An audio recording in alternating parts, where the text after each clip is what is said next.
like, you know what, this just, my career is going to be my career, right? Who I'm going to be, and as I progress. And so far, things are, because I even had an honest conversation with Hysine. You'll understand this as someone who trains competitors.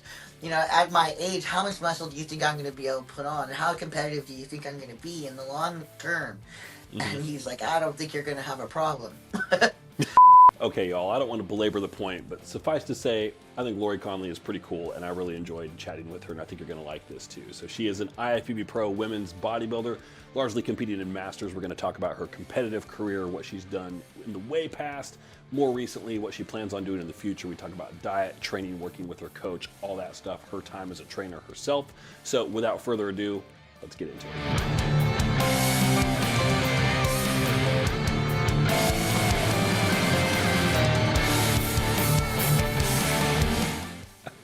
All right, Lori Conley, thank you for joining me here at last. How are you doing? I'm doing good. Doing great. Cool. It's nice to meet you.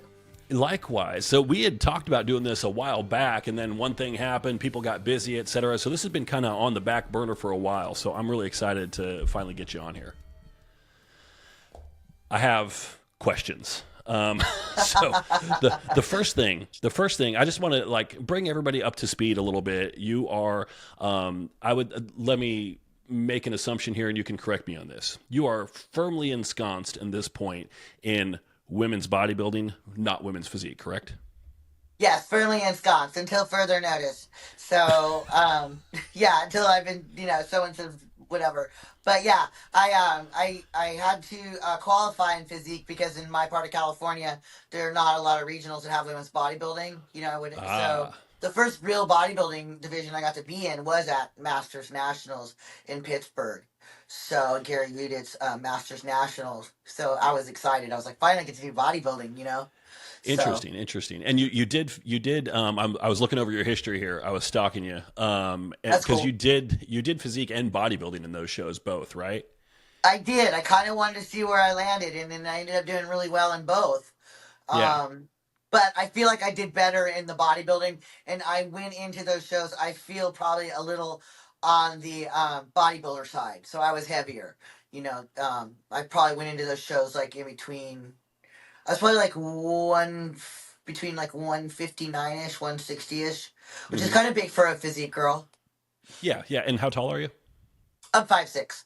Okay. All right. We're getting the height and weight questions out of the way right on, because that's always like whenever I post something on Instagram, like, hey, ask your questions for Lori or whoever, everybody wants to know height and weight, height and weight, height and weight. It's like it's the robotic thing that everybody wants to know for whatever reason. So, and also I'm thinking like, you're jumping in, you're doing these national shows, you're in California, you're flying all the way across country to do these. It's like, why not do physique and bodybuilding both? Like increase your chances at getting home with a pro card, right? Yeah, especially when you're doing masters nationals and that kind of stuff. So you being strategic, knowing that my age, that doing an open nationals would be kind of risky, and that knowing that if I was doing like 40 plus, 45 plus, 50 plus, it gives you more chances to get your pro card. But I also wanted to see where I fell, and Yeah. I just felt that I really liked bodybuilding. I like the whole, get bigger, get better.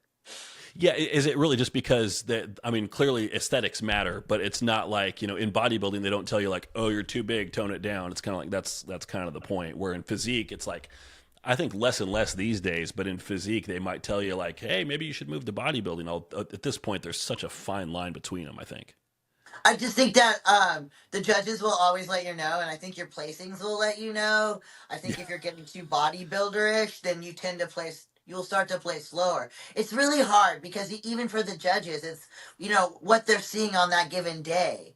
If they're looking at a bunch of physique girls and all those girls are big, or they have a certain size, they're just judging what they see that day and doing their best. You know what I'm saying? Yeah, Oh, yeah, someone else is the absolutely. dog owner. Yeah, yeah, and they've been doing it. Like we've had a couple deliveries today, and like if Nice. we do, or our neighbors get a delivery, or anything like that, or if an ant farts across the street, or anything like that, they go postal. So they're just doing their job, doing their job. That's What kind of awesome. dog? What kind of dogs do you have? Oh, I have a little teeny like Chihuahua mix. He's like 14, so he doesn't hear or see anything anymore. I love it when the big people have little dogs. That's hilarious. I love it. So I think like bodybuilding versus physique, it's kind of just like a visual gut check. It's not like you can really say like, oh, well, in bodybuilding it's X, Y, Z, and in physique it's A, B, and C. It's really like you look at somebody and you're like, no, they're just more like this because of just kind of like the non-tangibles, the hard to describe kind of things. Or do you see it Hmm. differently? Um, I do think that I think that when you get on stage, it tends to be an illusion. So let me know if I'm going off track, if I'm not kind of going where you want with this question. There's no such thing So, as off track. It's all good. okay. So when you're on stage, people always look bigger. It's an Yeah. illusion. But I know that off stage and weight wise, the physique girls tend to be in a lower. They are actually physically kind of a little bit smaller, and they weigh a little less. When you get into bodybuilding, the girls are bigger, and the weights go up. Like I noticed that most of your average, even on the small side, your average bodybuilder is probably like 154, 160 on stage, unless they're very petite. Hmm. Which is And you'll find a lot of competitive physique competitors are like 130 to 140. yeah, yeah, like 148 is kind of like when I was doing some physique shows, because out here that's all our regional qualifiers they have physique. You can't even qualify in bodybuilding in this Yeah. part of California. So and I was trying to get down to 148 and I was struggling. I was like, okay, I was like, my body was like 154 and I was like no 148 and it was like no 154. Like that's it. It's a negotiation. That's as low as we go. No lower than that. Oh, it's rough, Man. man. What I almost want to say like I gotta I'm gonna say it and then I'm gonna back away from it. I almost think like physique is almost a little bit more of like a streamlined look, although that implies that bodybuilding is not that, which it is. It's just different. But I don't just want to say smaller because there are plenty of physique competitors out there that are big, but they just carry the weight a little bit differently, I think. Well, there's a different aesthetic. So if you look at the actual rules for IFBB and PC, Oh women's lordy. bodybuilding is the only criteria that is the same as the men's, which is amount of mass and leanness, right? Hmm. Hmm. So with striations, um, with full muscle bellies, and that physique was actually created when there was no women's bodybuilding. Because when I got started training many moons, right? Ago, there was only figure. They hadn't that the Cucurilla hadn't even come up with physique yet. Physique was Yeah. sort of a hybrid to kind of bring women who wanted to train hard back you know, into into the IFBB, but without bodybuilding. But it's just the nature. I think it's just the nature of competition to get bigger. Yeah. The just the progression of training is to consistently be consistent and put on muscle over time. So, but what And I'm and saying I is there's definitely a criteria that women's physique, there are rules that they're not supposed to be as striated, not supposed to be as dry, they're supposed to have a smaller trap, you know what I mean. So there's this criteria where women's bodybuilding rules are just the same as the men's, like there's yeah. there's basically no difference. Which So is kind of nice. It's like the one category where there's actually like gender equality to yeah, some yeah, extent. but it can go like there's so many different types of women bodybuilders. There's girls out there who Exactly. genetically can get huge. There's girls who are willing to do anything to get huge. There's, everyone who's just gonna, do the best they can. So, Yeah, I mean, you look at someone like Andrea Shaw, and like when she competed before turning pro, she was doing, I can't remember where she is, somewhere in like the Midwest. She was doing all these local shows, and they're like natural shows. And like she mhm. was huge. And I'm like, Yeah, clearly, like, I mean, some people, I mean, I hate to say it because as a coach working with clients, you want to talk everybody up. Some people have it and some people don't, and some can kind of get it over time. But someone like her, like, she just had it, like doing natural shows and just being and bigger than time. everybody She else. started. She started when she was 17, Yeah. and her age now. I mean, that is a lot of training and progressing, and also showing the nature of the sport which is you inevitably grow unless unless you are a bikini champion or a wellness champion, and that's your division, and you're staying there. Yeah. But And then I feel like that's kind of hard being at the top of the mountain and trying to fight everybody else off when you've already proven like I've done what it takes to win, so I don't want to change what I'm doing too much. Like, hey, I won, cool. change Let is me put on some more inevitable. size. It's like you kind of. I feel like that's like the hardest thing to do is to win more than once. like to keep at it and just to be at the pinnacle like that, where you're always what the judges want to see. Like, that's really hard to do over time. Oh yeah, and I think that's with any sport. Being at the top of the mountain is the hardest place to be. Everyone's You gunning for know? you. Yeah. Yeah. I think any sport is just like once they, it's not. It gets harder. The higher you climb, the harder it gets. It doesn't get easier. So, and the 100%. level. There's always people climbing that mountain. So I wanted to go over, because I have suspicions that my research here is incomplete. So I want you to fill in some gaps for me. According to the official NPC website, your first show was 2016 NPC San Francisco Championships. True or false? Yes, true. That's true. Okay. Way back cool. then. All right. So I'm going to put that one in the true column here. Now, there's a giant gap that says you didn't compete again until 2021.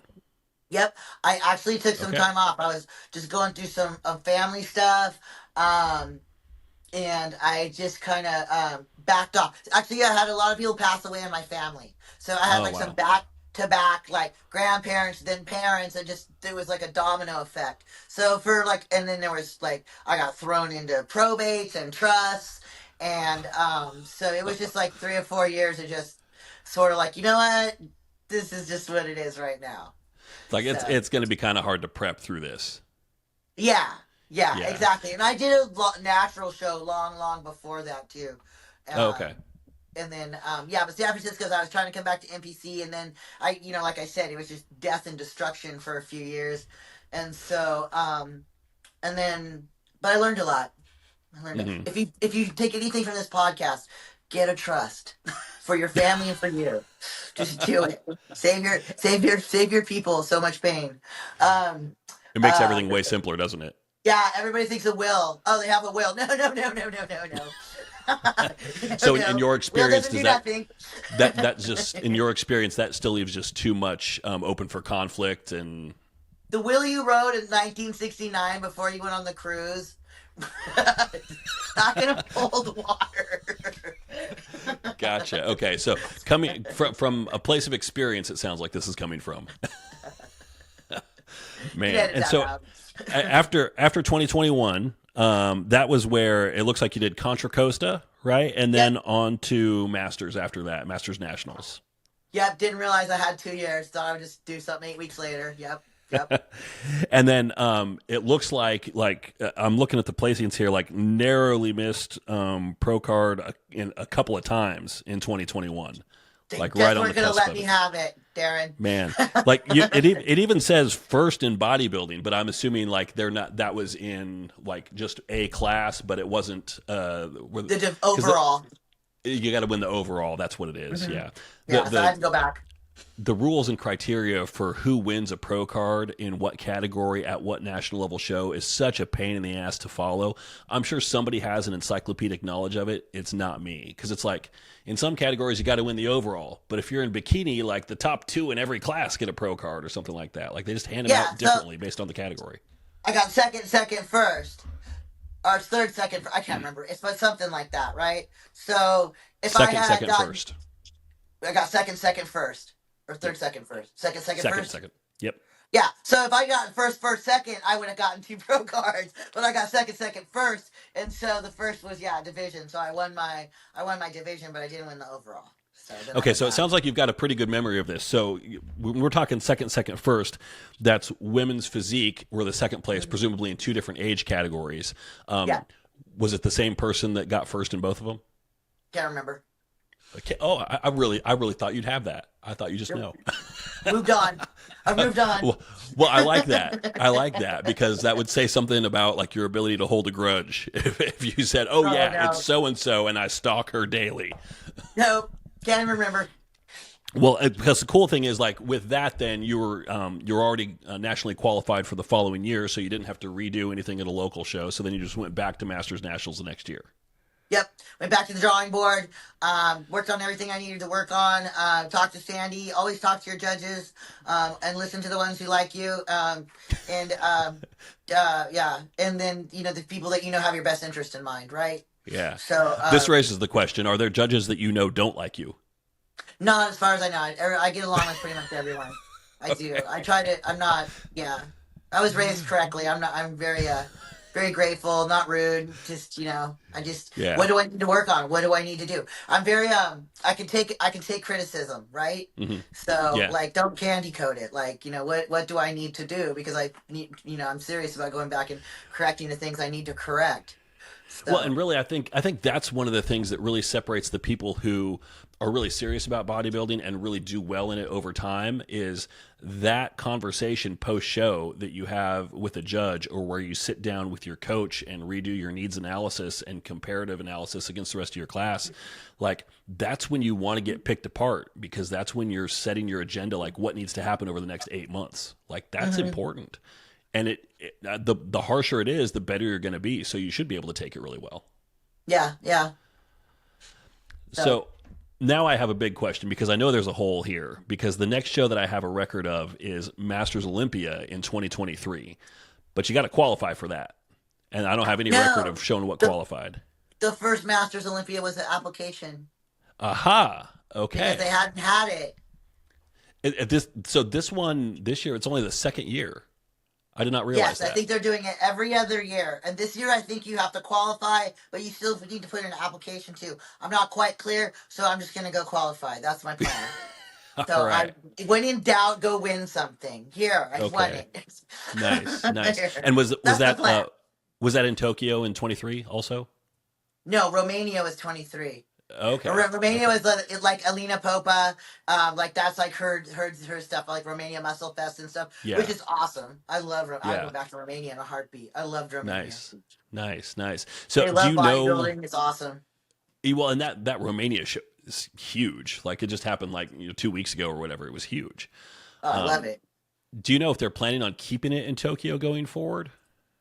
I would think they're gonna kind of move it around a little bit. I have a Yeah. feeling maybe going back in before between maybe Hmm. Romania and Japan, but I know Iris and her husband Hitty. I hate mispronouncing people's names. So Hidetashi?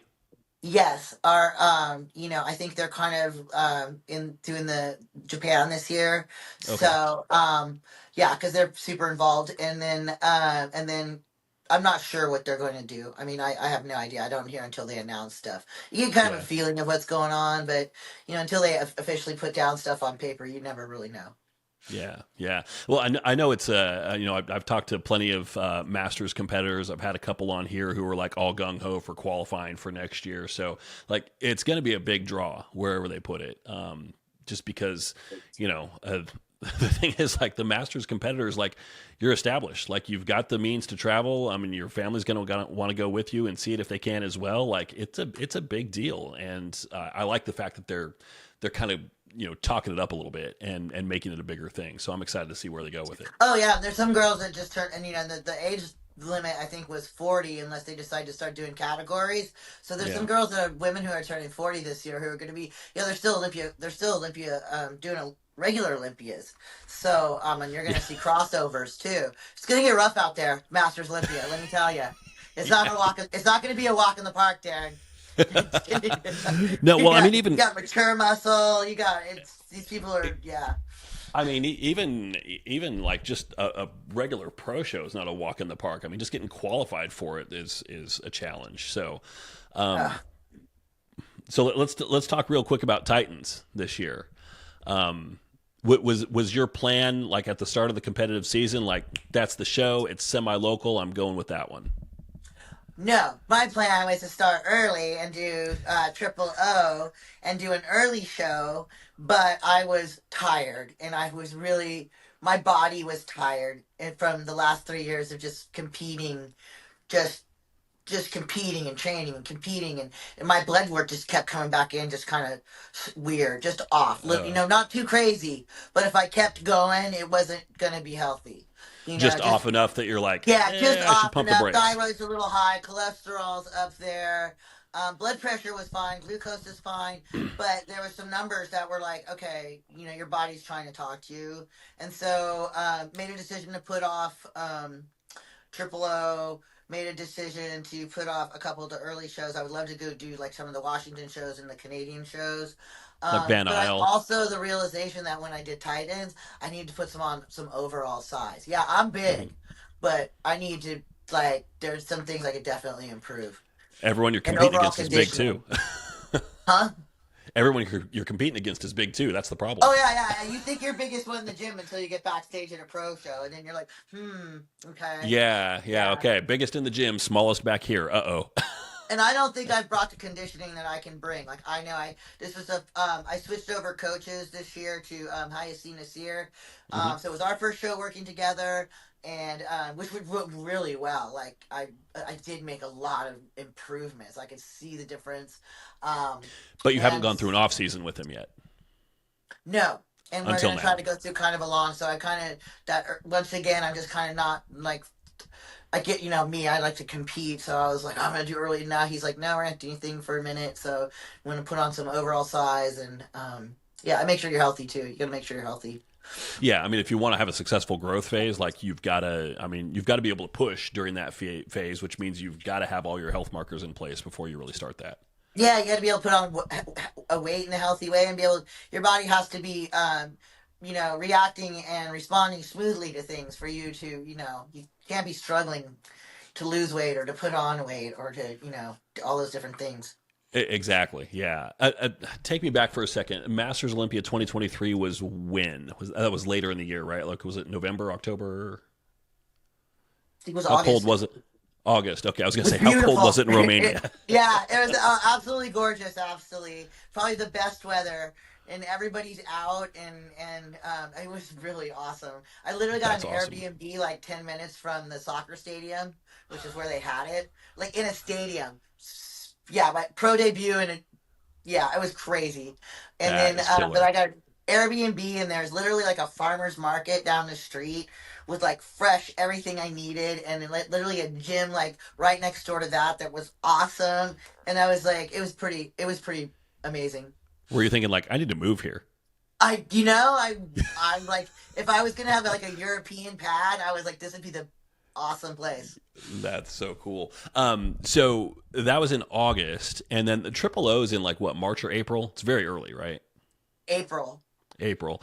And so you had time, but just not enough time to really like, make improvements and then just jump and out into straighten out prep. and straighten out the health issues. It would have Yeah. just been it probably would have done the way. So I go through a sports doctor to get my blood read, right? Hmm. And so he's like, you could, like, you're not super off, but he's like, you're gonna be doing more harm than good. Yeah. He's like, Well, if I, so we were doing it like what we were doing is we were doing my blood work like every like 12 weeks. Like, mhm. so he's like, let's just give it another 12 weeks. We're gonna work on a couple things. We're gonna change your diet, and then we'll redo. And then I forget what show I wanted to do next, and we put that one off. And then finally I was just like, you know what? I happened to see I kept seeing the show, women's bodybuilding Titans that Rising Phoenix had sponsored, Hmm. the WBB at Titans, but it really wasn't on the list yet, and it was in Anaheim, and I'm in California, and I'm like, it's an open, um, but it's right when I need it, it's close, and I can train for it, and I was just like, okay, that's the one. This is what we're gonna do. We're gonna do Titans. Because you could have done triple O or something in that time frame, and probably done okay. But I think like given the circumstances, like probably not have brought your best or brought something that you were like, yeah, cool, I improved over my last showing, just with all the other stuff that had been going on. If everything wasn't really like tip top before you start prep. Yeah, and even at Titans, that was only my second pro show, and that was only my first open pro, and Yeah. I still didn't feel like I was up to snuff. Like I still felt like, okay, um, I brought better conditioning, but I need to bring better conditioning, like top of the line. Like you got to come in there sharp, and then which we worked on. It's the first time working with a coach. He doesn't even know how my body's really going to respond, and so. But like I said, there are great improvements that were made. But just even size wise, certain things. You know what I mean? So Yeah. Yeah. Well, I thought your picks from Titans looked really good. Like I really wanted to watch that show, but they didn't have a live stream for it, which I thought was super weird. yeah, it was a good show too. It Disappointing. was a pretty show. They did a really good Yeah. job. Yeah.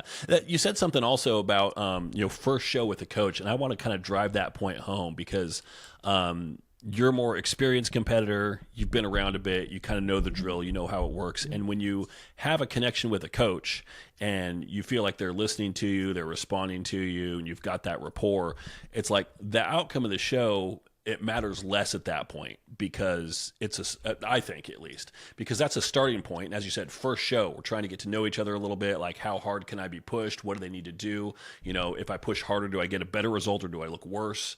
And so you've got to have that give and take where you're giving the coach the opportunity to learn those kind of things. Yeah, exactly, exactly. And I'm not like a coach hopper. Like my first coach I had for 7 years. Mm-hmm. And then my second coach, Monty, he only reason Monty took me over, Monty used to be my posing coach, who he was a great bodybuilder in his day too, by the way. And he was my posing coach, and then my original coach passed away Mm. unexpectedly, like like right toward the end of a prep. Like Uh, like it was, and Monty was like, okay, I got you. And then me and Monty stuck together all through nationals and and all through Masters Olympia. You know, he was boots on the ground. He came with me. We did a great job. But he also has another thing. He runs Kinetic Chain. So he works on professional sports athletes. He's a body guy. And so now his business is like, you know, he's getting back into pro ball, you know, working with his ballers and stuff. And it was just getting right. to be too much for him. And I have been talking to Hyacine on and off. Like we've been like sort of like courting each other a little bit. And I even talked to Monty, and Monty's like, you know what? Um he shared the same philosophy about supplementation, keeping people healthy, um, and they just jive. And he's like, yeah, I think you should do it, Laura. You should just go. It's time, you know. Mm. So Nice.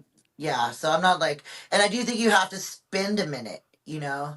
To you can't just like, oh, this show didn't work out, I got 12th, and you know, go to the next guy. And because it's not gonna, you never get to really figure anything out. I mean, if every show that you have with a coach is the first show that you've done with a coach, it's Hmm. going to be hard to improve.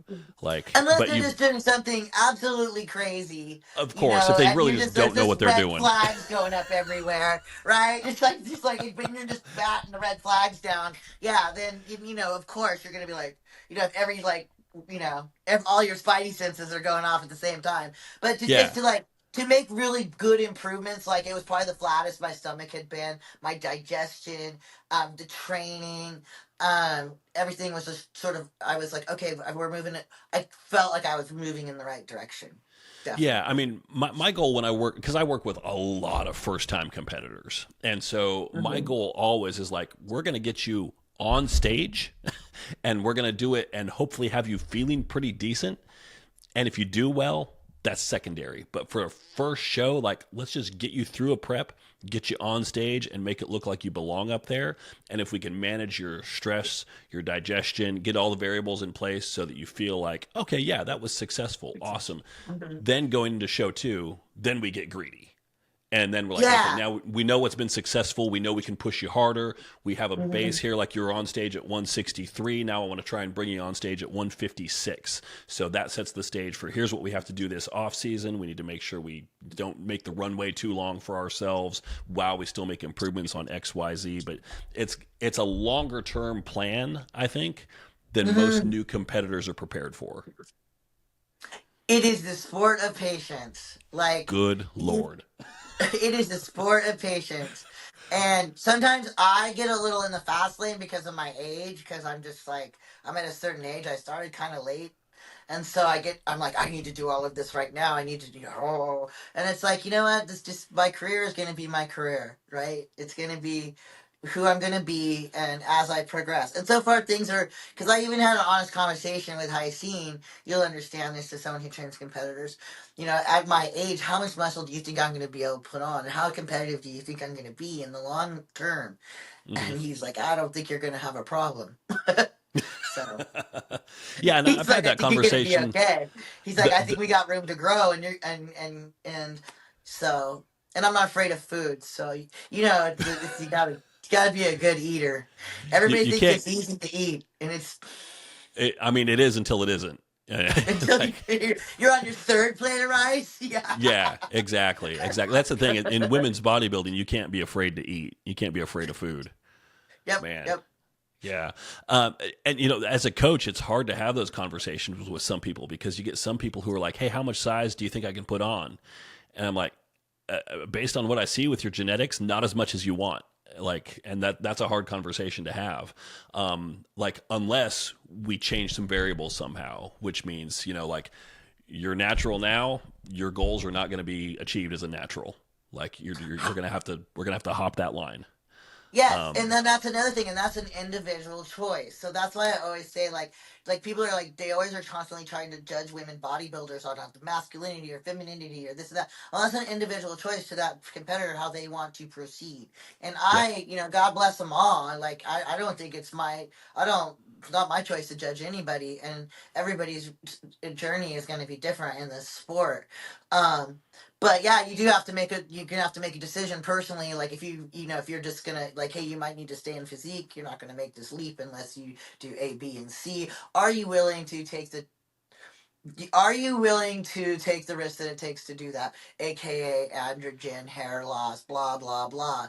Everybody. I think there's and some women are willing to like to go, hey, I'm doing whatever I want to do to win, and I think that's fine if you want to make that choice. It's your life. You know what I'm saying? So Absolutely. I mean, make the decision for yourself as long as it's an informed one, and as long as you know, yeah. like, do your risk stratification from the very first step. Like, understand what can happen, and have the conversation yourself. Like, what of that am I willing to accept and be okay with? Yes, and it doesn't happen to everybody. Some people have more effects than other people. It's very individual. So I think this carpet blanketing judgment that a lot of people are doing right now really needs to just. Agreed. Agreed. So, I had the last interview that I did on here was with Julia Weitzel. I don't know if you know her.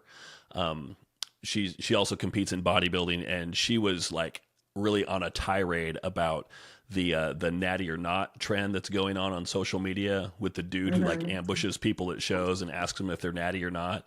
And like the whole thing is like, it's none of your business. Like, get the I would microphone just be out of like, people's faces.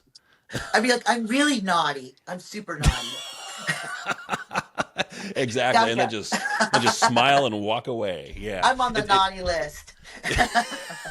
it's just it's so annoying because especially like, and her point in the conversation was like, you're capturing people like at shows after they've just gotten off stage and they're on a big high from that, and then you confront them on uncomfortable stuff with none of anybody's business, and it's just I I want hate to know it. how I people can't like that stand even it. get backstage because like I could barely get my coach backstage. How does that guy get backstage? Oh well, Right? he's It like costs like walking the 300 bucks to expo. get backstage. Well, he's like walking the floor at the expo or whatever, so he's Oh just yeah, yeah. I ambushing just people kind of out there. ignore those guys. All the Yeah, trolls. It's easy to sit troll. behind your computer with your Cheeto fingers, right? Exactly. Hey, don't judge my Cheeto fingers here. I know, right? I will not have anybody shit talk Cheetos on this podcast.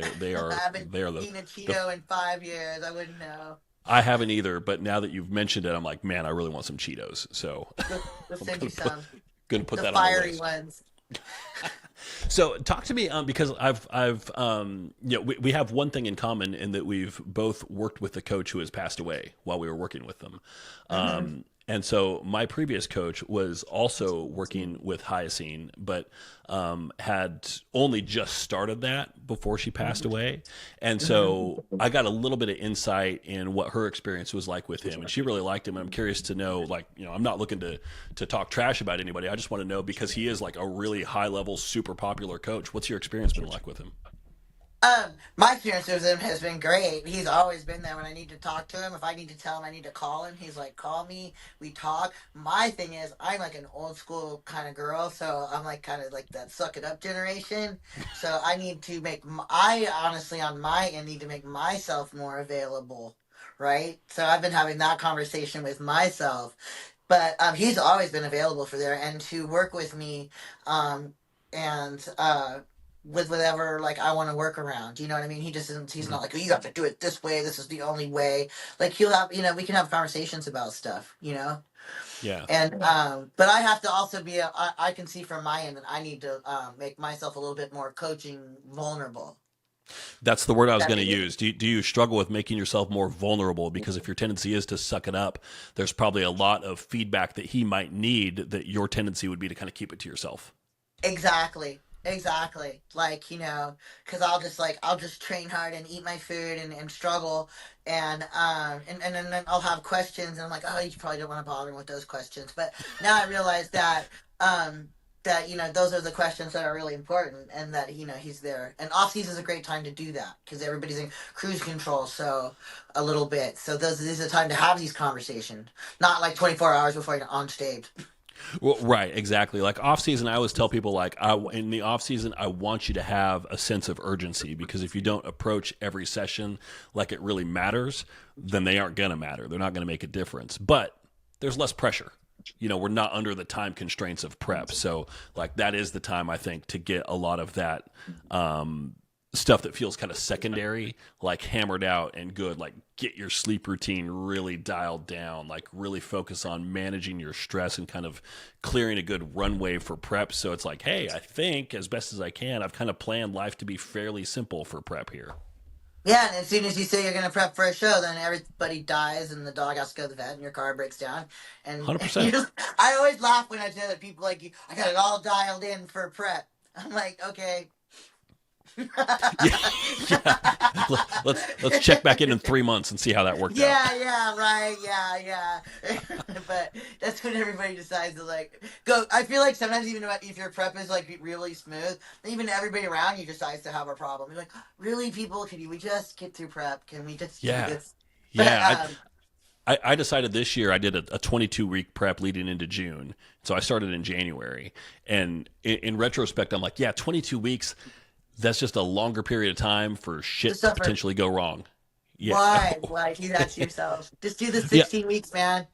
Well, I mean, the thing is, I've done 16 weeks in the past and it wasn't long enough. So my True. strategy actually worked really well. Like I got to the point where I was 5 weeks out. I'm like, I still feel great. I'm on track, doing everything. And then at 5 weeks, everything in the rest of life went to shit. And so it made the last 5 weeks of prep hell. So it was Oh, just, it's amazing. it was too long. Like you make prep long enough, shit will happen. Yeah, it's just because just life starts to happen.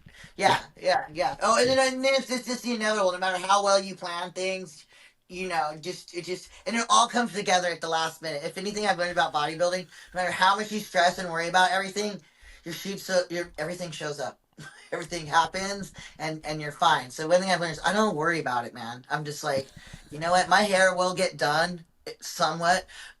Makeup's better than no makeup. So and somehow I will get in a suit and I will get on stage, right? Somehow, we don't know how that's going to happen, but somehow But it I will get in always a seems suit. to happen. So I've learned to really just kind of let the universe just go with the flow a little bit, like relax Yeah. into it Yeah. a little I bit, like it. you know. And I think that's a big skill. And once you've done enough preps, I think you realize like, oh yeah, I can chill out about this a little bit. I don't have to be so anxiety ridden all the time. Oh yeah, it's hard. Well, it's hard too because just the nature of prep and when it does to your body chemically it puts you in a high anxiety state, Yeah. right? So just the cortisol and then the calorie decrease and the stress goes up and so your body is in a state of anxiety. So now you have to. That's why I really do think that like top bodybuilders, you have to be really mentally strong. Not everybody has the Yeah. constitution because you have to realize that like your anxiety is like up here, but you have to be able to bring it to here because you know that your body is also a visceral physical reaction to just the lack of calories and the stress you're putting your nervous system under. That's a great analogy. I like that. I always use the analogy of stress bucket. So you can only put so much stress in that bucket before it overflows, and when it overflows, nothing good happens. But the very act of just being in prep fills that bucket up pretty full already, and so you don't have a lot of room left for outside factors like job stuff, family stuff, financial stuff, health stuff. So Head games with yourself. exactly, I'm not lean enough, I'm too small, I'm too fat, etc. Yeah. Yeah, it gets kind of crazy. I want to rewind. So let's talk shop for a little bit here. So Okay. you mentioned previously that you get your labs done around every 12 weeks or so. Are you kind of cherry picking what you check at each of those, or are you like checking the same markers all the time, or you're like, well, I really only need to check X and Y this time around? Well, I check everything. I keep everything on tip. The only reason I was doing every 6 to 12 weeks right then was because I was having a little bit. I was having high cholesterol. I have an Mhm. LDL marker, so I have Okay. small particle. That's just my genetics. So I keep a little bit closer eye on stuff. Mhm. Just 'cause I keep blood pressure, blood sugar. I do that like twice a week. So that I was doing those markers every 6 weeks. I was doing that blood work because we wanted to see improvement, so we could start prep and see that I was getting back on the right track, or was I I really gotcha. having a problem. But like I'll probably do blood work in the next couple of weeks, and it's probably been 4 or 5 months. Yeah, I was gonna say like during a growth phase, like every 6 months or so is probably reasonable for most people if you're not like actively trying to track and improve something. Yeah, so you kind of come off a show, you reverse diet a little bit, right? You come off, kind of add those calories back in, slowly eat lean, Hmm. and then get then as you get just go back into that building or adding those calories in to create that surplus for muscle growth. Then you're going to then I always want to see where I'm at because you want to see where you're at, right? Yeah, yeah. So And so you said your stage weight's in that like 156 to 160 range, typically around there. yeah, yeah, right about Where there. you where you sitting now? I'm sitting right now at 178. 178. Okay, so you're not one to like shy away from putting on a few pounds. No, no, and I'm staying pretty tight too. So that's the name of the game. So it's Nice. letting that I'm not letting that like scale just like creep from like 175 to 180. I'm like I just kind of check it like every 2 pounds, and I also I just do my check-ins with high scene too. So I do check-ins once a week. I like to do them twice a week, but sometimes I just off-season check-ins are they're hard. They're just hard. You're just watching Hard yourself. hard to Yeah, look at yeah. yourself, you mean? Yeah, when you're prepping, you're watching yourself make improvements when you're trying to stay. I mean, it's nice. You have to do it because you need to stay at a certain. You need to stay in a certain physical shape. You don't want to get out there just crazy looking. So, Right. yeah. So you do those check-ins, and you slowly let that scale creep up. And also as a masters, that stuff doesn't bounce back as fast either. It's That's not. true. Yeah, you don't want to all of a sudden be like 100, 200 pounds and and you lose a bunch of weight, and then you like can't get everything tight again. Yeah, you're like I'm 200 pounds and I'm sure it's all muscle. Maybe not. Maybe not. No, Yeah. no. And What's your view on so that? I would love to know your view on that. Like with your competitors, like where are you at with the mass weight gain or the controlled weight gain? well, a controlled weight gain because again, I work with a lot of less experienced competitors, and so what I'm trying to do, like immediately post show, is like, let's not fucking lose our minds here, okay? There will always be more food. You don't have to eat it all the day after the show, so let's try to avoid putting on 15 pounds in the first week. Like, let's just avoid the catastrophe immediately and try to get some normalcy restored with a little bit of modest weight gain, lower the food fixation so that you're just not thinking about it all the time, which really just takes experience. Like the Mhm. more shows you do, the easier that gets. And then just time away from the show. Like your show is here. Once the calendar moves and you're here, then I'd expect that food fixation to come down a little bit as calories come up. If you keep it relatively clean, then you can manage that well. And then I'm looking at like, a modest rate of gain. If you're gaining 6 pounds a month, that's not clean. And so like less than that is good, but also like I always work with people to say like, here's my goal for you. What is your goal for yourself as far as like how much life balance do you want during this phase? Because we Mm. can get a little sloppier with it. It's gonna give you more work down the road. So what do you think about that? And I just have the conversation with everybody, and it's not a one size fits all approach because everybody has a different philosophy for how they want to approach the off season. Yeah, definitely, definitely. Yeah, I What just I'm about the same approach. And so you like to keep it kind of maybe middle of the road, maybe trending towards a little tighter. I like to be a little tighter. I think that it doesn't it I just think you come in better condition. I Hmm. think that I just personally, just my being honest with myself, I always feel like the last two shows I could brought in better condition. And I know that if you're ready, if you're in good condition when you go into that final stage of getting ready for a show, like you're 110% when you start your fill up, you're ready to roll, man. And then Yeah. I just feel like I'm missing that mark a little bit. You know what I mean? Like I'm just off just a little bit. So that was like my goal, is just to dial that in, to put on the size, and dial that bit of prep in. So Yeah, there's two variables that I like to consider here. The first is, the closer you're able to stay to your stage conditioning during the off season, you've got a clearer picture of how things are going to look once you tighten up that little bit more that you need to. But you don't want to mhm. stay too close to it that your calories are low enough that you're not really able to grow, and that kind of depends for everyone. Like, how much size do we need to put on you? And it's always easier, like the class that or the category that I have the best time with this for is classic physique, because there's weight caps. So like, yeah, so Yeah. you came in 6 pounds under the cap, so we can't put on more than 6 pounds this time around. So we need to grow, but we don't need to put on 15 pounds of lean tissue over the next year or anything like that. We don't need to try and be that aggressive. So we can be a little bit more moderate with it, keep you a little bit tighter, make the next prep easier, and you're just not going to be that far away from that optimal condition. Like, we'll be able to visualize it the whole way through. That's another thing too. I constantly like to keep my posing condition, and then I think that helps keep you in shape too, is to Yeah. continue your posing. I do take like a little. I do just like take my foot off the gas. Like I get a little lackadaisical with my check-ins, and I because your mind just needs a break a little Less bit. psychotic, right? Yeah, you just need to take your foot off the gas, go to some movies, maybe not check in every 5 seconds, and just like let's like let the whole thing. You also need to like let your body recover, because I've noticed too that this trend for keeping people like super show ready all the time is, it's not good for your skin, your hair. You know what I mean? Like you're gonna burn out like a candle really quick. So like, the like one of the women who is a friend of mine, who she specializes in hair loss. She's like, Lori, you're losing. Just want to let you know, your hair loss, and it's like, so I like to like put that, I want to be in that calorie surplus too, because I want to just let my body just be natural for a little bit too, and take the foot Yeah. off the gas, and give my hair a break and give my skin a break. you know. Yeah. Well, and also, like, I followed a lot of competitors this year who, like, as pros, they did like 8, 9, 10 shows. A And lot.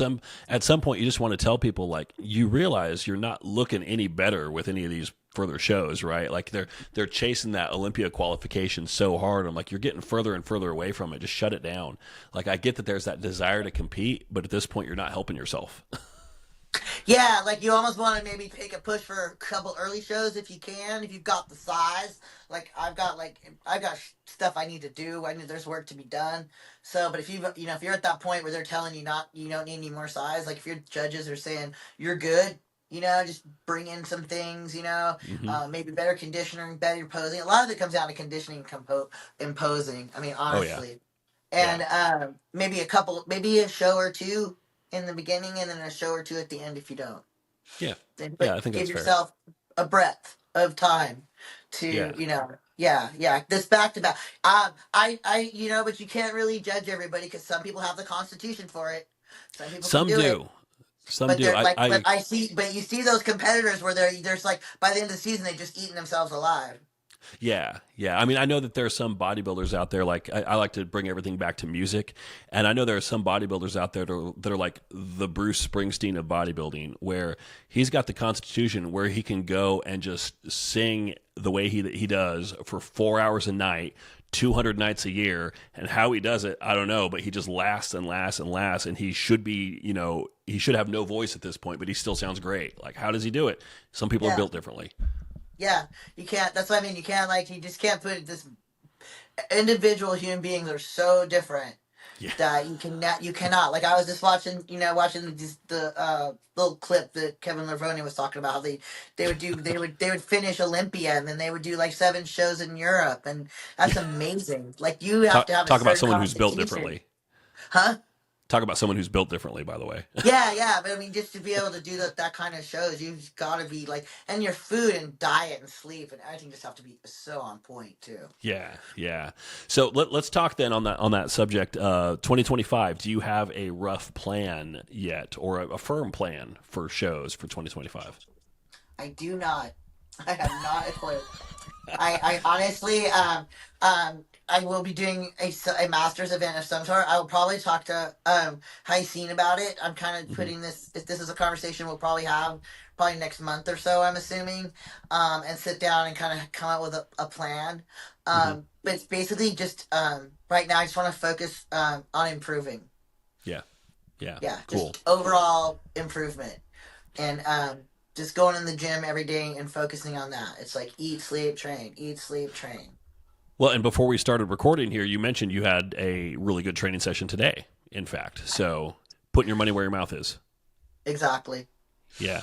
So, do you know like the diet that you're getting from Hyoscine? Like, I don't know how it's structured or anything like that. Like, do you know numbers from that? Like, what your intake is, or are you like it's the plan? I just follow it. I don't know. It's the plan. I just follow it. I'm kind of like that. But I do have a rough idea. Like I weigh everything, and I know I've been doing this for a minute, so I know what I'm consuming. Hmm. But I do kind of like to just like I like the food. I don't like to worry about stuff. You know what I mean? Like Yeah. I just want to train. I want to eat, and I want to sleep. And I'm a pretty Well, simple girl, every right? every coach presents things differently. Like when I send plans to clients that because I do macros for some clients, I do meal plans for others. But the meal plans, like they all have the like per meal macros written out in the totals. So if anybody wants those numbers, they're there. But a lot of coaches are like, nope, here it is. It's in text. It's 4 ounces of this, 100 grams of this, blah blah blah, a tablespoon of this, and there you go, eat it. Which I think there's a little bit of beauty in that simplicity too. Sometimes, Yeah, and you could also figure out the macros yourself because I'm a trainer of too, course. so I can figure out this kind of stuff too if I need to. And I also think that I do think it's kind of interesting though because if you're traveling, sometimes it's good to know your macros because Substitutions. if they lose your food or you're in the airport and they lose your food or something happens or it goes bad, these scenarios that happen, Yeah, um, then it's nice to know that like okay, I can eat this much rice or I can do this and yeah, you can exactly. I go can I can places. do a macro match here and there. Yeah, yeah, you can kind of just make some stuff happen. Yeah, but Yeah, mostly I just like a good meal plan. I like it. And so training. You also mentioned before we started recording that you have a tendency to overtrain, probably. So, Hmm. is that something where, like, I know Hyoscine with some people, he kind of like somewhat leaves them to their own devices on training. Does he do that for you, or does he really like try and rein you in and say we're going to be very precise about your volume here?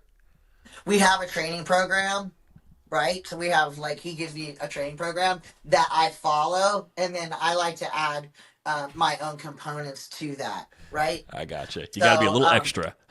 yeah, I'm not extra. Yeah, I just like to train. I just like to train really hard. I like to always, which is why I enjoy bodybuilding.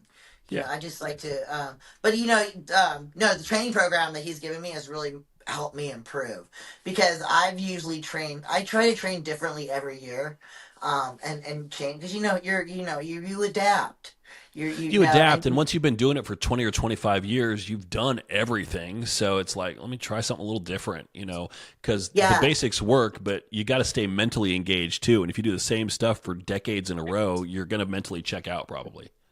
and changing your style and technique. So he's changed my style and techniques in a few things that are making improvements, right? So I can already see them. Like, okay, I should have been doing this last year. In bodybuilding, every when you go in the gym, you want it to be a purposeful thing. You want every rep to count. You want the intensity to be there. The form has to be correct. The tweaks on the form have to be correct because you're trying to, you're trying to basically make a perfect X, right? Yeah. And so the feedback that you get from him is like execution based stuff. Like you might send a video and he'd be like, this is good, but your setup here needs to change, or check your movement pattern on this, or that kind of thing. Well, I think he knows that I'm really experienced because I'm also I'm a weightlifting coach, Hmm. so I'm pretty on spot with my technique and my style of training. So in that Like in that way he doesn't have to police me. I'm not like a new athlete. Like I'm not like an amateur, like new person to weight training, right? Yeah. Like he knows that he can send me a training list, and I might have a few questions for him, but I get it. You know what I mean? Well, Like a I lot know. of those questions are probably going to be like vocabulary based, like "What's this?" Oh, okay, I always call that something else because there's so many Yeah, exercises like yeah. that. Like I've been around a gym for so long. I've been a gym rat for so long, and I started off doing some powerlifting. So, like, yeah, my technique is I've worked with some really good coaches and old school bodybuilders, and so he doesn't really have to handhold with me too much, That's and nice. then yeah. So and if I have a serious, and I'll send him a video if I have a question about something or a technique or I'm going to do something different or want to do something different. But right now everything's just moving in the right direction. So Nice, nice. When it comes to training, also, are you kind of like? I mean, of course, you can take this to the extreme, and I don't really mean the extreme version of it. Like, go as heavy as you can all the time, or is it like, hey, we're going to back off a little bit here and focus on quality, and I'm going to try and really slow this down and really feel it more? Like, there's polar opposites on that end of the spectrum. Like, where do you kind of fall? I like to go heavy but controlled. So Okay. I'm not just gonna be out there winging weight. So my perfect thing is when you see people is a bent over row. Okay, so you always see that person who's got three plates on, but they're almost standing up straight and they're bobbing up and down, right? It's a total So body exercise. yeah, so I've been told that you bend over. It's a row to the waist, right? It's a controlled movement. I'll go as heavy as I can go because I've also bring in progressive overload. Hmm. So every time I go, I'm trying to progress, right? So, but it has to be controlled. I need to be able to squeeze at the top, right? If I can't You've keep got to my have the elbows purpose to in the and I'm movement. not pulling to my weight, so I do like to go heavy. I like to train heavy, but there has to be control and you have to be squeezing. You can't be just winging stuff, and you'll injure yourself. So it's so, and you want Yeah. to be make sure that you're actually targeting the muscles that you need to target to make the improvements. And with the bent over row specifically, like there's so much bracing that has to happen in that movement as well. Like you're going to get an upper limit on like just how, not so much what your back can do, but like your glutes, hams, lower back, they all have to be engaged as well. So eventually it's like you can probably get to a point where you're like, I'm strong enough, I can do more on this, but it's bringing too much of my total body into it. I'd be better off like doing some kind of like a machine row instead, where I've got like chest support to brace me or something like that. I find that stuff all the time where I'm like, yeah, I can do this, but I feel like I'm just. Do you worry that you ever just like get into a territory where you're just brute forcing the weight? You're like, I'm moving this. I feel like I can control it, but I'm not feeling it the way that I can if the weight was maybe just a little bit lower. Or do you just have a really good knack for engagement even at higher weights? I think I've been doing it long enough that my knack for engagement is conditioned to higher weight. Like Nice. I'm just in that range now that I'm like, especially with that I'm adding more calories. I've been doing this for so long that I just feel like I can go with the heavy weight and keep my form, right? That's a So blessing. it is, but you have to be careful too, because you can't Oh get yeah, sloppy. Because the one thing in bodybuilding, the thing about being a master is it's this like you gotta train heavy, but you have to train smart. So it's a longevity game. yeah, I train heavy, but I train smart. Like if yeah. So I just don't train heavy to train heavy. I train Yeah, heavy to to facilitate a goal of growth. yeah, 100%. What is, if you don't mind me asking, what's your day job? Oh, I'm a trainer. I'm a Oh, personal okay, trainer. full Yeah. time. Yep. I'm an early girl. I get up. I train my clients. I'm working on Thanksgiving, so Oh man, I know I love it, and I always like taking on new clients. So yeah, but I do all kinds of weight training. I do a lot of lifestyle clients. I'm a big believer that everyone should lift weights. So yeah. especially all of us who are cruising over 40. Do So you do you coach any competitors? I have not coached any competitors. I might start going in that direction a little bit. As you Mhm. know, it's a big responsibility. It is. It's a very big responsibility. I am still actively competing, so I'm sort of selfish right now. I want to focus on what I want to do. There'll be time to train more clients. That's fair. So, um, So I think when I can give people more of 100%, and also I think I have more knowledge. I need to gain more knowledge. Like I'll be honest with you, I don't think I'm knowledgeable enough to. I mean, I could probably go train a competitor. I'm sure there's a lot of people out there training competitors right now. Hmm. But honestly, I think I have some more knowledge to gain. Well, and I think you've got coaches out there. I think there's two buckets of experience. There's the street smarts, and then there's the book smarts. Hmm. The street smarts would be like, do you know how to speak to people, how to motivate them, how to give them your experience, and how to help them through the hard parts of prep, which is invaluable. And you'll find people that, even with a very basic plan, they need more of that than anything else. And then the book Yeah. smarts are like, oh, well, we need to be thinking about like how your body utilizes different energy systems. We need to think about, your training capacity, your recovery needs, your stress management. You need these foods to help your GI. You need this to help your sleep, blah, blah, blah. But I think also like you probably know more about that stuff than you probably give yourself credit for. Probably. I do. I would like, I'm helping a girl, weight train, for wellness, who's already been through a spectacular weight loss journey. Hmm. And so we're trying, she'll be my first dabbling into a competitor.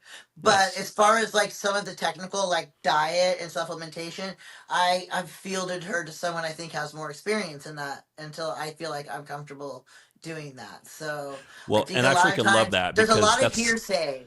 There's a lot of what yeah. trickles down from you to the next person, and then it's just like they, supplementation and stuff like that. There's like really good ways to do supplementation. There's really bad Yeah. ways. And so Horrible.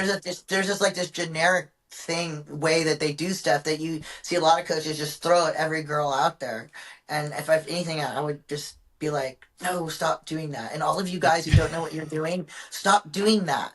You're ruining girls, and there's just a better way to do things. Yeah, and I mean, I'm a moderator in this Facebook group for like first time bikini and figure competitors, and it's a So you group know that exactly what I'm talking about. it's a group that has like 8,000 members in it, and so there's only like four of us who are moderators in it. But people ask questions like, so I started up with this coach, and he wants to put me on 50 milligrams of testosterone and 75 milligrams of primo, and 4 a day, and blah blah blah blah blah. exactly. And we're starting with Clen and T3, but I've probably got a year to go before I'm ready to hit the stage. So does that seem like a good protocol? I'm like, oh my God, shoot me in the face right now. Like, Yeah, if you want to sound like you're talking out of a tin can in 2 years, yeah, it's a great protocol.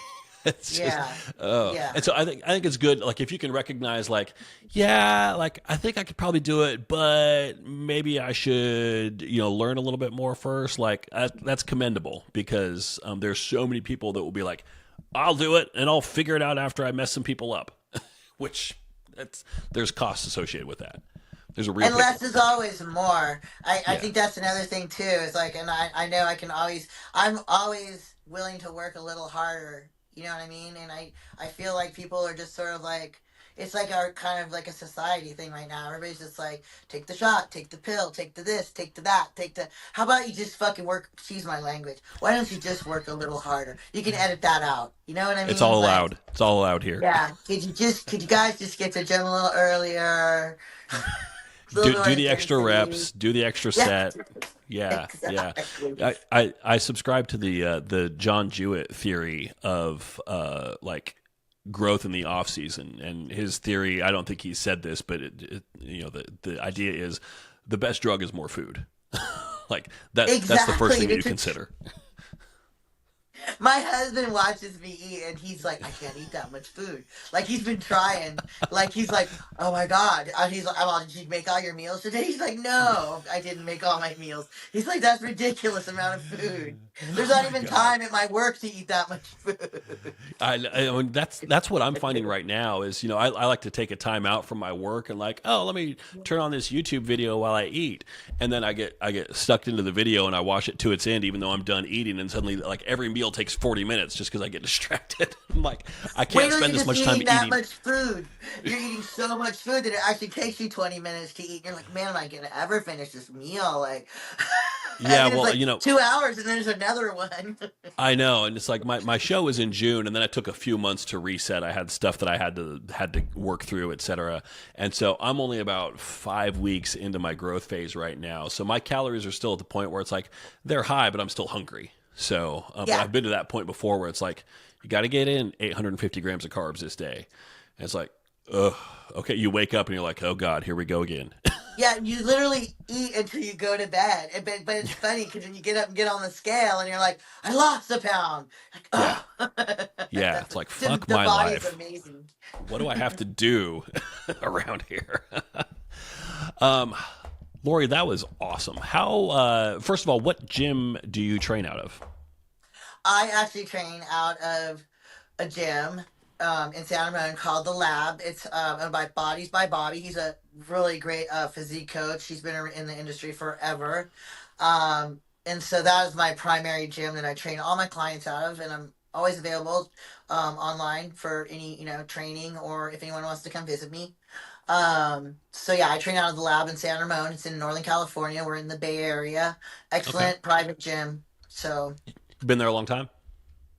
I've been there for almost a little over a year now. So Okay. I was kind of moving around because as a bodybuilder it's hard to find one place with all the equipment that you need. So Yeah. I was at a couple private gyms in the Bay Area. We have the Valley out here, which is Tracy. So there was Ironworks out at Tracy. I worked with him before Masters Olympia. He's got a great gym out there, hardcore weightlifting gym, and so I worked with him out. Dave Nunez out there for um, pre-Masters Olympia, but now I'm at The Lab, and Hmm. they just, he just did a great job designing that gym. Bobby just put in all the nice watts and equipment. It's got every Oh. leg press. It's got, it's got everything, dude. He's got All matrix. right. He's got watching. He's got, just, it goes on and on. I'll So be there it's like next week. yeah, please come visit. Everyone come. I would love whoever wants to come down and visit. Like I would love it. Also, it's just a really pretty gym too. So, like I wasn't a big media person, but we get a lot of like. There's a great energy there. We have a lot of up and coming like bikini and physique, and just really savvy at media and stuff. So it's just a great energy, and everybody has a really good time. Nice. And yeah, this is a cool place. Come visit Nice. anytime. I want to now. I always say like I'm in Knoxville, Tennessee, and I always say like it's funny because Knoxville is home to two different gym equipment manufacturers. Legend and Arsenal are both based out of Knoxville, Half our stuff's Arsenal too. I love which Arsenal is stuff. great. Unfortunately, we don't have a single good gym in town. They're all shit, every last one of them, and so. Like, yeah, they're all corporate. It's like we have Gold's, which is just terrible out here, and we have this Club 4 chain, which is like fitness clubs, and they're really more about like group classes, and then the gym floor is all life fitness garbage equipment, and it all feels like a dentist's office in there. It's like super bright. It's like I Uh, want a place with some atmosphere. We do have one place that's kind of nice, but it's just you walk in there and the music is so loud it gives you a headache. It's just awful. Now I'm like old man yelling at clouds here, but that's so funny because we have our nights like we have kind of what we call our disco night crew, and so we have our morning crew, and like I'm like morning. I kind of do morning crew, and but yeah, we get they like to pump the music at night, and then sometimes they'll come in there in the morning. You're like, Jesus, what were you guys doing in here last night? Like, and I get that when I walk in at 10 a.m. in the morning for a workout though, and they're like blasting death metal, which I might put death metal in my headphones, but when it's blasting like through the subwoofers in the gym, and it's just like you can't have a conversation with anybody. It's that loud. It's like I love I don't want to be there. the fitness club where they're just playing the horrible like breakup music in the morning. Like, I'm like, and you're just like the other day I was at because I have a fitness club where I just do my cardio and they're just playing this horrible breakup music and I'm like, I looked at my husband. I'm like, I gotta put my headphones on now. I'm just like, Yeah, this is not motivating. This I is can't horrible. can't do it. Can't I do can't it. do this. How can people find you online? Oh, well, I am Lori A. Conley, IFBB Pro Lori Conley, so you can DM me directly if you like. I'm on TikTok too, and I did just start OnlyFans, bodybuilding bombshell, and but I'm really new to that, so I'm not really. That's Kind a of whole putting different landscape. it really Um, is. Yeah, kind of just feeling it out. yeah, I'm more like a pinup girl. I think I'm not like just yeah. So and then of course I have Facebook too, but you can message me on anything, any of those platforms. And so you got social platforms, no like particular website per se. No, I don't have a website yet. Not yet. Okay, probably don't need one. I can tell you as a guy with like 3 of them, they're a pain in the ass to manage. So Yeah. I'd probably do something for personal training too, because I'd like to focus more on my weight coaching. That is one thing I do want to focus more on the coaching. I think I am at that point, like you said, I have enough personal knowledge. I can help people. I feel like I'm at that point. Yeah. yeah, So, yeah, yeah, 100%. love that. Last question that I have for you is the most important question. Last meal. You're on death row. You're about to be executed. What's your last meal? You know the first thing that came to my mind? Because I'm just going to say the first thing that came to my mind, fried chicken. Okay, that's a first. I have not heard that. Fried chicken and mashed potatoes with Fried gravy. chicken and mashed Both. potatoes. Maybe extra gravy. Yeah, Have I you don't ever know. been? Have you ever been to Tennessee and had Nashville hot chicken? No. Is it You good? should try. You should try it. It's fried chicken, but it's like spicy enough to like blow your brains out. I've been eating clean for so long. I don't know how that would go down. I mean, it might be a little bit of a disaster, but it's a fun one. Might be some problems with me. Yeah. My tolerance for spicy stuff is middle of the road, and whenever I get hot chicken, it's always a little past that, but I love it. It's like Does it come with pickles? Usually, yeah. Yes. I love, that's like a good pickle. Yeah. If you ever make it out to Nashville, hot chicken is the way to go for sure. I'd highly recommend it. If you're a fried chicken kind of girl, I'd highly recommend it. Yeah, well, we have some good fried chicken out here in the Bay Area because we have a lot of soul food. So, Oh. yeah, we got soul food out here. So we have a couple places out in Oakland that just do the best fried chicken. So, Nice. yeah. Nice. Well, Lori, that was awesome. I appreciate it. I am going to say goodbye to the audience, and I'd like you to stick around for just a second. We're going to do our debriefing, and we're going to shit talk the audience after that as well. So, but Oh, cool. And if anyone has questions or anything like that, of course. Awesome. Cool. Well, thank you very much. And to the audience, thank you. This has been, I think, episode 276. So thank you for listening, and thank you, Lori. Thank you. Thank you, everybody. Bye.